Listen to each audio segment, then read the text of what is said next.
Welcome back to another recording of the Joyful Mate podcast. I'm your host, your joyful journey mentor, Anthony Hartcher, and I look forward to sharing these insights on the topic of expectations and attitude.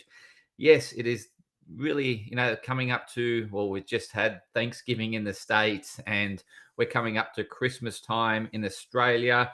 And it's very much a year, it's a time to reflect as well. The end of the year is a time to reflect, and we reflect on how well the year went or how it didn't go so well. And we start thinking about next year and what we want to achieve next year. So this time's an absolutely time to reflect. It's a great time to reflect, but it's also a time where we can, I guess, have certain expectations and certain expectations that I'll get invited to this Christmas party or this Thanksgiving party, or that they'll give me this as a gift, or I'm expecting this. And our expectations can really set us up for seeing the world in a way that is, well, if someone gives us what we want or we get invited to what we want, then it supports us, right? So it supports how we see the world, from our lens and how we see it. And that we can be, we can sort of say, yeah, thank you, I'm really appreciative. And it's sort of like this gratitude that is only existing when they support us. However, true gratitude comes from being grateful for as it is. So getting the gift you didn't want, getting the not getting the invite that you wanted, or getting the invite that you didn't want. So it's actually being appreciative for as it is, as opposed to the way we expect the world, or expect others to behave, or expect the world to run, or be organized in a particular way. That is our expectations. It is how we see the world. But the world is what it is. And people behave as they behave, according to how they want to behave. And we can have these expectations that really set us up for disappointment. And this can happen a lot during this time of the year, where there is a lot of get togethering and socialization, and we have certain expectations around people, the way people will behave, and certain expectations of what they will do and what we don't want them to do. And that ultimately sets us up for disappointment. And the reason why we get disappointed is because of these expectations, which is from our view of the world, is from our lens, from our perspective. But it's not seeing the wholeness in what is, or in who the other person is. And so, what disappointment is actually doing is broadening your lens of seeing the world. It's opening you up to the wholeness. But what can happen is we can get emotional and not see the wholeness. We just get frustrated and angry and disappointed in the other person, as opposed to seeing the wholeness in the way it is, and the upside of the disappointment, and the counter side, or the shadow side of what you were hoping not to get, but you got, right? So the more we can see the wholeness, and the more we can thank it for being whole, is ultimately true gratitude. When we are thankful or grateful for the way we want the world to be, or the way we want people to behave, that is not complete gratitude. Complete gratitude is seeing the world as it is, seeing the wholeness, and being grateful for the world as it is, or as people as they are. And that's ultimately true love, is seeing the wholeness in the person, and not just like loving one side of them and thinking, I just want that person to do that and nothing, and not what they do other than that. And when they do that other than that, then they're terrible, and or they're they disappoint me, or they and so that's not seeing the person as they are. That's just loving half of them, or loving a bit of them, and not seeing the wholeness in who they are. And so when we can see the person as whole and love both sides of them, the side that is supportive of you and also the side that challenges you, that wakes you up to what you're not seeing, then that is true love. That is true connection because you are seeing them as they are, the authentic being of themselves, as opposed to judging one side of them or liking one side of them. And so this is what happens when we get into relationships. We often connect with what we like about them, what we have in common with them, but they also have stuff that we don't have in common, but they open our way of seeing the world to much broader if we are open to seeing it. So they will often open you up to the other side of them. You'll see the other side in time. Rather than judging it, go along for the ride. Be curious because it broadens your lens of seeing the world. And then you can see more of the wholeness of the way the world is, as opposed to your narrow lens, the narrow focus that you have on the world based on your experiences, which are so limited compared to the infinity of experiences that can be there, right?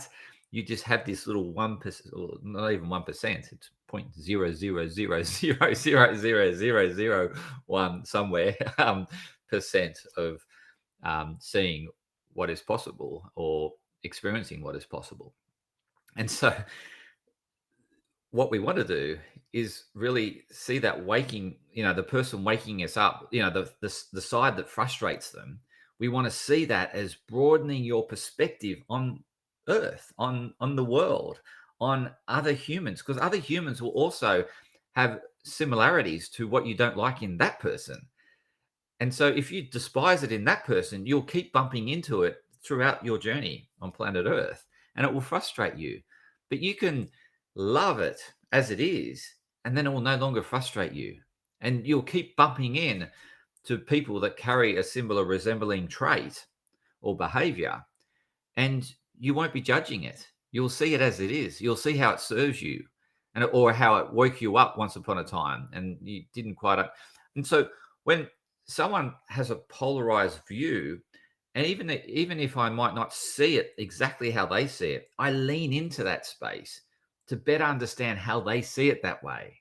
Then I deepen my understanding of them and who they are, and I can better see it from their lens, which broadens my lens of seeing the world.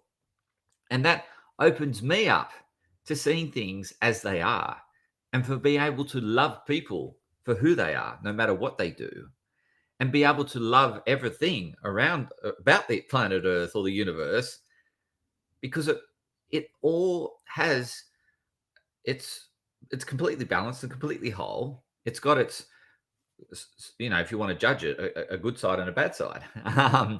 But it's whole in it, and it's complete. It's just what we choose to focus on expands. And so if we focus on what we don't like about it, it gets bigger, and we find more supportive evidence to justify our narrow view of the world.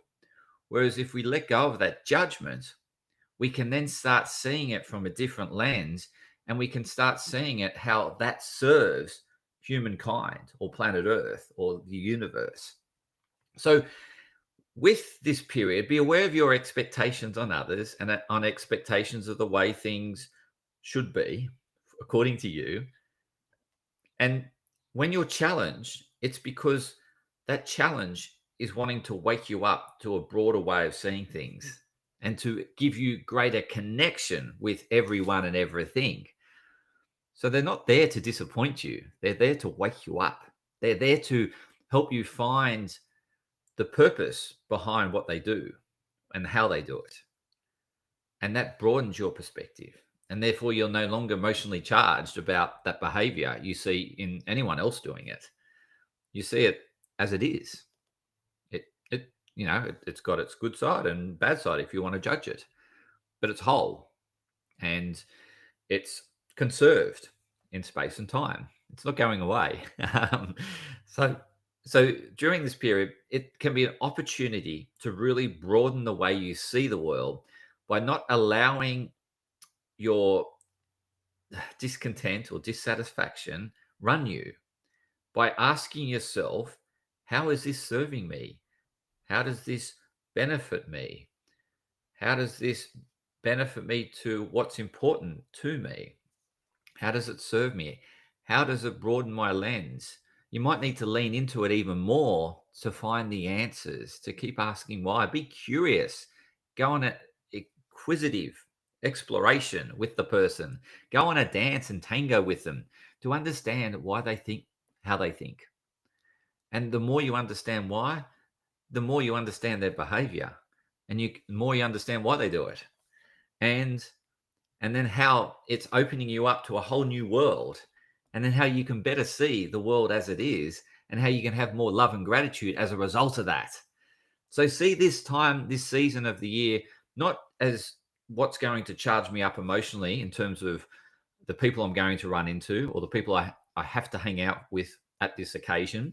See it as an opportunity to find connection. Look for connection. The only way you look for connection is leaning in to what's charging you up. All right. Lean into that space.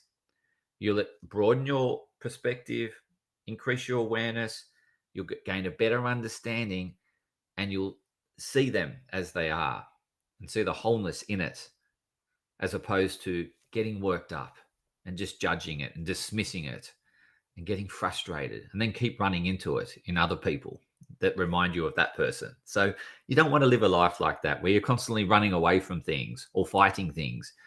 You'd much rather go on a dance with life. The best way to go on the dance with life is remain curious and ask why, and or just lean into that space that's uncomfortable and find out the reason, how they find out why they do that, or find out why you're frustrating them. um, what they might be reacting to you, and then you think no, they initiated it, but then it's the chicken and the egg scenario as to who worked up who made the other person discomfortable. It might have happened simultaneously. Who knows? Or it might have been a microsecond or a nanosecond between who provoked who. Let go of that.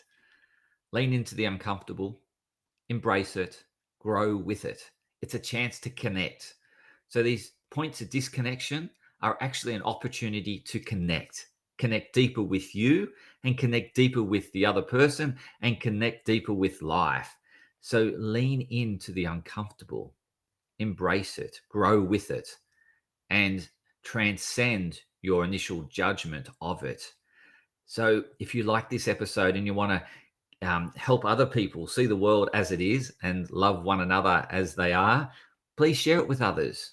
Please. And if you're struggling with conceptualizing, or how do I apply this to my life, or how do I apply it to this person, reach out to me. I can certainly help you. I can coach you how to do this. I can coach you how to actually see the world as it is, and how to love each person for who they are, and how to love every part of you so that you feel more connected. And so that if you feel more connected, you can better relate to the rest of the world around you. So please reach out to me. I'm here to help you, and have a great end of the year. Please allow the time to connect, and connect with you, connect with others, connect with everything. Please allow the time to reflect and grow. Through reflection, we grow and we transcend and we become better versions of ourselves. So allow that time, lean into the space. And if you want support, please reach out. I'm here and wanting to help you. Thank you.